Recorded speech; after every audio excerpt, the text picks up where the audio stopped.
नमस्कार, आदाब, सत श्री अकाल। मैं आपकी शिव्या एक नई स्टोरी के साथ। वैसे जाने अनजाने में हम भी समाज की कृत्यों में शामिल हो जाते हैं, हमें पता भी नहीं चलता। हमें लगता है ये तो सदियों से चलता आ रहा है, क्या गलत क्या है इसमें। कृपया कहानी को एंड तक सुने और अपनी राय जरूर दें। कुछ दिन पहले हमारे चाचा जी की तबीयत खराब हो गई, उन्हें हॉस्पिटल में एडमिट करवाया गया। दिन हम हॉस्पिटल गए, थोड़ी देर उनसे बातें की।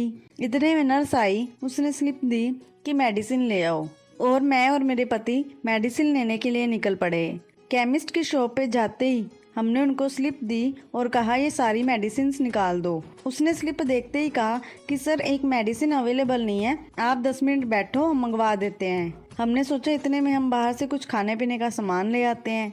मार्केट से वापस आ ही रहे थे कि अचानक मेरी चप्पल टूट गई।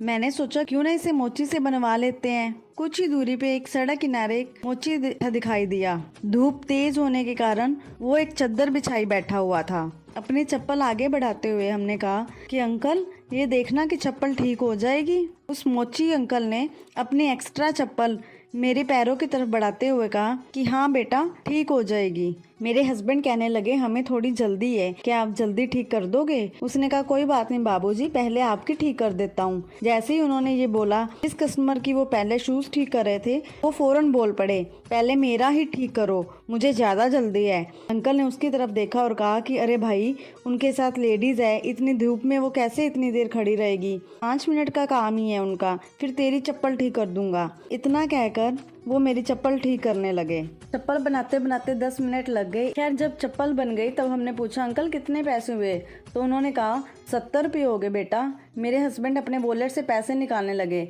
उस अंकल से मैंने कहा सही सही बताओ अंकल। अंकल ने फिर कहा बेटा जितने आपका दिल करता है उतने पैसे दे दो। मेरे हस्बैंड ने 100 रुपये का नोट निकाला और उनको दे दिया। अंकल खुले पैसे अपनी जेब से निकालने लगे। इतने में मैंने बोल दिया कि अंकल 60 ही काटना। ये सुनकर उन्होंने 40 रुपये वापस करने लगे, तो मेरे हस्बैंड ने कहा अंकल रख लो, और कहने लगे धन्यवाद अंकल, आपने हमारा काम पहले कर दिया। अंकल के चेहरे पर भी स्माइल आ गई और बोले बाबूजी भगवान आपका भला करे। हम वापस चल पड़े। रास्ते में चलते चलते मेरे हस्बैंड मुझे कहने लगे 10 रुपये बचाकर बड़ा मकान बना लोगी क्या तुम, वो भी एक गरीब के 10 रुपये लेकर। और बोले अभी हॉस्पिटल जाएंगे, मेडिकल वाले के पास से अब बिल पूछना और उससे कम करवा के दिखाना। मैंने भी बड़े कॉन्फिडेंस में कह दिया हाँ करवाऊंगी कम, इसमें क्या है। इतने में बातों बातों में हॉस्पिटल पहुंच गए और सीधा केमिस्ट शॉप पे गए।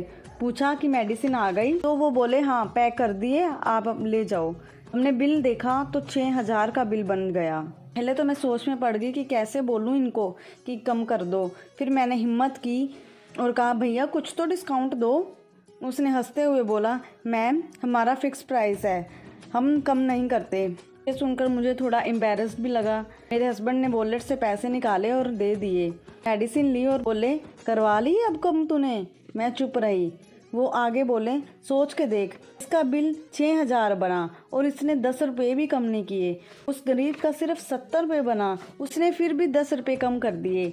ये जो गरीब आदमी है ना, सड़कों पर रिक्शा चला रहे हो या ठेला लगा हो, वो अपनी रोटी के लिए काम करते हैं। अगर ये 2 दिन बीमार पड़ जाएं तो तीसरे दिन इनके घर में खाना नहीं होता खाने को।